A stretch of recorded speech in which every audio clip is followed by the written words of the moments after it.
Instagram and Pinterest are often overlooked by marketers, which is a big mistake because you can actually generate a lot of traffic and sales from these particular two types of social media. Now, for the uninitiated, I better explain that Instagram and Pinterest are picture-based media. And they cater mostly for a female audience and are generally reached via smartphones. So let's look at each of these in a bit more detail. First of all, Instagram. Now, Instagram is an app that's growing in popularity. It has over 300 million users and it's adding more every day.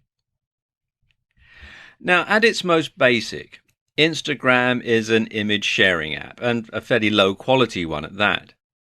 But that's not to say it can't form a key part of your social media strategy. In fact, some really big companies are using Instagram to get their message across. Companies like Sharpie, Starbucks, and Target, to name but a few. And sports teams like the LA Clippers basketball team are heavy Instagram users too. And there are two good uses that you can put Instagram to. One is influencer marketing, and the other is local marketing. Influencer marketing means you find someone who already has a large following on Instagram and has established themselves as an authority. And these people will have the ability to sway the opinions of a large group of followers, which of course is where you eventually want to be. So instead of spending months or years trying to reach this point, why not piggyback on the success of someone who's already got there? Or to put it another way, why not see if you can't get someone to post on your behalf to their audience? Of course, there needs to be something in it for them, and this could mean that you pay them, you promote them on another social media in exchange for them promoting you, something like an ad swap, but on social media rather than email. Or you could just try targeting influential members of the public and hope that they'll like your brand enough to do it for free, although that doesn't happen very often, if I'm honest. Likewise, when you've built up a large Instagram following, you can offer to post for other people in your niche in return for them posting for you in another media, so you can spread your net a bit wider. Instagram is also great for local audiences. And this is because the pictures have an optional location tag, which you can use to help users geolocate your bricks and mortar store. And this can be very useful for drumming up business. So say, for example, you have a hairdresser's or a salon. You could ask your clients if you could take a photo of them with their new hairdo and post that on Instagram, and ask them to do the same if they have an Instagram account. So you're going to spread the word out to all their friends and followers. Now, Instagram is a perfect match for Twitter, as the two sites use the same type of hashtag. And it's easy to link an Instagram photo into a tweet. Then let's talk about Pinterest, because Pinterest is slightly different. It's still based around pictures, but they use it in slightly different ways. Essentially, Pinterest works by creating mood boards, and a mood board is essentially a collage made up of images and other materials that you've either created yourself or you've found on the web. For example, one of the most popular types of boards that users will create are wedding boards. And when an engaged couple begin planning their wedding, they'll often start by creating a Pinterest board and then looking for inspiration. They'll look at boards created by other users and search for ideas for wedding dresses, wedding locations, table decorations, wedding cakes, suits, etc. Or they may create separate boards for each of those things. And there are many ways that Pinterest gets used by marketers. For example, you could showcase a new web design or app UI. You could have ideas for interior design. You can put together inspirational images to get people to keep fit if you're in the fitness niche. You could have things like moves or goal physiques, etc. You can keep customers updated with your brand in a more visual way. You could perhaps, if you have a clothing site, you could have fashion and outfit ideas. If you're a tattoo artist, you could showcase tattoo ideas and much more. Now, beyond the basic features, there are also some more advanced options and tools on Pinterest that are going to be especially useful for marketers. And one of them is rich pins. Now, rich pins, as it says here on the page, are pins that include extra information right on the pin itself. And there are 6 types of rich pins. There's app, movie, recipe, article, product, and place.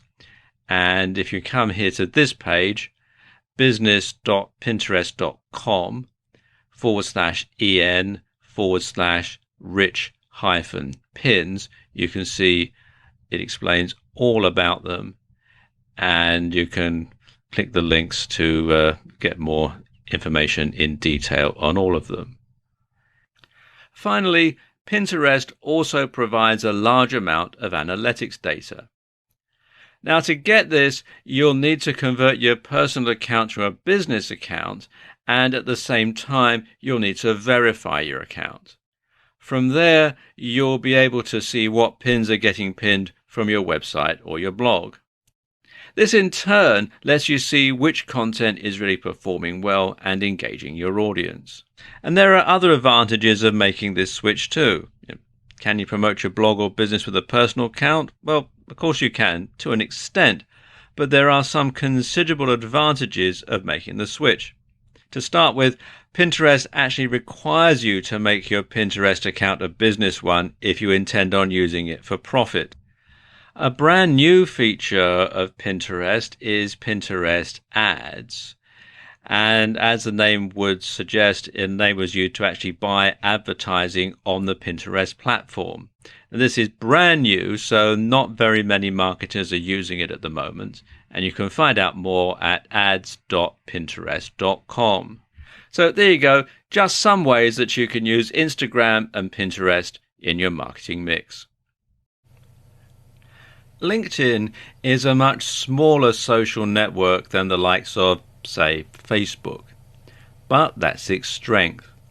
You see, LinkedIn is exclusively for businesses and business people. Here are a few stats. 1 out of every 3 professionals is on LinkedIn. LinkedIn is the world's largest professional network and gives you access to the largest group of influential and successful individuals anywhere. As of 2015, the last year of which statistics are available, LinkedIn had 364 million members. And LinkedIn continues to grow rapidly. At the same time the previous year, the site had 296 million members. LinkedIn has members in over 200 different countries, and it's one of the oldest social networks, having been formed in December 2002. So even if you're not in a business niche per se, it still makes sense to be on LinkedIn. And you can target business people for leisure niches and big ticket items, and you can network with other marketers. And that's LinkedIn's biggest strength. It's a network. It's a tool for self-promotion, giving you access to a gigantic network of contacts operating within your field, and it gives you the means to reach them, to work with them, and to be seen by them.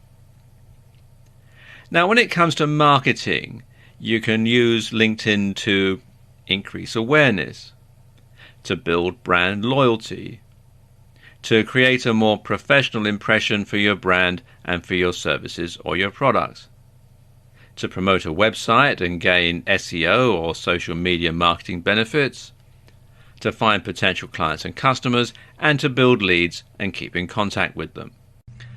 So when it comes to creating your LinkedIn strategy, well, the best place to start is actually the beginning.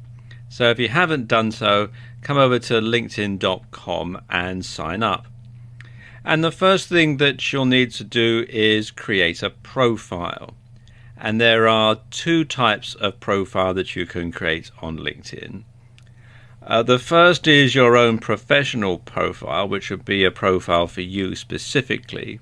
And the second is the profile that you'll create for your business, which is where you'll promote your brand instead of yourself. Now, to begin with, you'll want to start your personal profile on LinkedIn.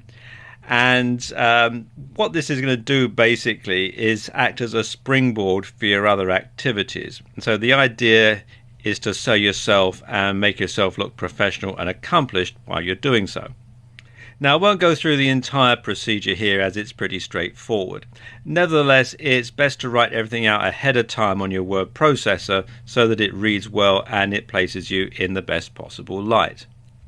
Now, your profile is basically your CV or resume online, so you need to be consistent and make sure that what you say stacks up. Bear in mind that people will look elsewhere online to verify what you put here, and any contradictions with information that can be found elsewhere will destroy your credibility in an instant. Once you've made your LinkedIn profile, the next thing you'll want to add is your company page. And this is basically like a profile, except you'll be writing about your business rather than about yourself personally. And this means you should write in a manner that sounds a little more detached and professional, and you should focus on the value proposition. How do people stand to gain from using your products or services, as well as things like the mission statement and goals. Now, they do rather hide how you set up a company page. So if you come to linkedin.com/company/add/show, then you fill in your company name, your email address, you check the box here that says I verify I'm an official representative, and then click continue. Now, your email address at the company must be at the company domain. So if you try and enter a Gmail address in here, for example, you'll get rejected. Now, there are two main ways you can reach an audience on LinkedIn for free: influencer marketing and content marketing. You can also buy paid advertising, but I'm not going to cover that in this video. Now, influencer marketing means you're going to stop trying to reach as wide an audience as possible with your own marketing, and instead you're going to focus on the quality of the audience that you market to. Now, this might mean focusing on one individual and getting them to promote something that you have to say. So, for example, if you were to take conventional marketing on Twitter, I know we're talking about LinkedIn, but let's talk about if you're going to do this on Twitter for a moment. Now, you might spend countless hours trying to build your number of followers and then trying to create new content to help increase your engagement. And over countless hundreds of hours spread over months or even years, you will build enough of a following to become an influencer in your niche and start getting more business every time you tweet. Well, with influencer marketing, you skip this step. Instead, you focus on creating a relationship with someone who already has a huge amount of influence. Now, let's take Bill Gates, for example. If you could somehow reach Bill Gates and get him to tweet about your product and to include your Twitter username, you would certainly get thousands of new followers overnight and gigantic sales for your products or services. So in other words, you could leapfrog all of the competition by going directly to a key influencer who has the ears and hearts of your audience. And this way, a single retweet, guest post or shout out could be of an order of magnitude more effective than hundreds or even thousands would regularly be. The problem is Bill Gates probably doesn't want to shout out for you on social media, and you probably have no means of reaching him anyway. People like Mr. Gates get spammed by hundreds, if not thousands of people every day and probably have an army of minions to wade through it all for them. Only the really important messages from people that they know and trust get through. And here's where it's easier to contact people via LinkedIn, because this is where LinkedIn's degrees of separation come in. If you could find someone who knew someone who knew someone who knew Bill Gates, you would be connected by 3 degrees of separation. And like I was saying earlier, this is where the fact that LinkedIn is a network can be very helpful, because anyone who is connected to you by 3 degrees of separation or less will show how you're connected to them when you view their profile and when they view yours, of course. So you'll be able to go onto LinkedIn and see the people you need to go through to get an introduction to Bill Gates. And what's more, if you're connected by someone with 3 degrees or less, you'll be able to send them in-mail. Now, this is a message they'll receive in their LinkedIn inbox, which statistically has a good chance of being opened. And suddenly it becomes all the more possible that you could reach a big influencer in your niche. And then there's content marketing. Now, like influencer marketing, it's an incredibly powerful marketing tool. In fact, content marketing is considered the natural evolution of search engine optimization, and it's now an integral part of almost every business's marketing strategy. And content marketing means putting high-quality articles onto your blog and posting them on LinkedIn to share with your connections. It also means joining groups and participating in the discussions. Now, don't use these as tools for direct selling, because that's going to be a real turn-off. Instead, what you're doing is converting your LinkedIn connections into potential fans and regular visitors to your website or blog. And this might also lead to some people signing up to your mailing list or even becoming direct customers or clients if your site is good at converting. At the same time, if you keep posting great quality content to your LinkedIn network, you'll find that they start to think of you as someone who knows what he or she is talking about with regards to that subject or niche. And this is the other huge benefit of content marketing. It allows you to demonstrate your knowledge and to give your visitors a free taste. And eventually, they should come to consider you as a leading authority in your field. And as such, they might seek out your opinion when looking for products, services, and other ways to spend money. And it's at this point you become an influencer yourself and give yourself a platform through which to launch joint ventures, launch partnerships, or other business ventures. And it's all down to participating on LinkedIn. LinkedIn has its own advertising platform that enables you to directly advertise to other members of LinkedIn. And this is perfect if you're a B2B marketer or you target a business-related niche. Essentially, this is a PPC network, in other words, it's pay-per-click, that works similarly to Facebook or Google AdWords. So you only have to pay when someone actually clicks on your ads, although you can also pay per impression. And you'll generally only pay a few cents for each click, but the more you pay, the more often your ad will appear, just like on Facebook or AdWords. And this is very effective because it means you don't have to pay anything if your ad is ineffectual and doesn't generate any traffic whatsoever. Like Facebook ads and Google AdWords, LinkedIn allows you to carefully target who sees your ads. And this is fantastic for B2B organizations as it lets you specifically market to decision makers within your industry. What's more, LinkedIn ads also work incredibly well for recruiting. Now, there are 2 main types of advertisements, the 2 that are most popular, and they are sponsored content and text ads, and that's what I'm going to concentrate on in this video. There are also display ads, dynamic ads, and sponsored in-mail, which is a bit like sending out a solo ad, but to people on LinkedIn rather than through email. Now, sponsored content does exactly what it says on the tin. You basically pay to get your article or post in front of the sort of people you want to read it. Now, when you're doing this, you should make this article direct and not too wordy, because lots of people access LinkedIn on smartphones. And you should include a call to action at the end. Now, don't make it a blatant sales pitch, though, or you'll just put people off reading it. Consider it a free taster for your product or service. Now, text ads are similar to the sort of ads that you see as Google AdSense. And these appear at either the top or in the sidebar of LinkedIn pages.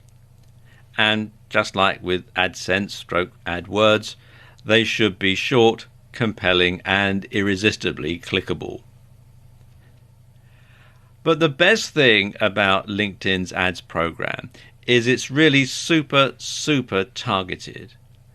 And the platform lets you drill down and target audiences based on location, gender, age, LinkedIn groups they're members of, skills they've listed, schools they attended, or colleges and universities they graduated from, and much more.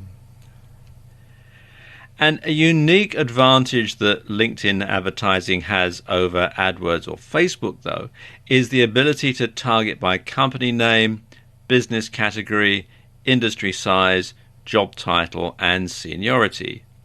So if you only want to reach vice presidents of marketing in North American digital technology companies with more than 500 employees, you can.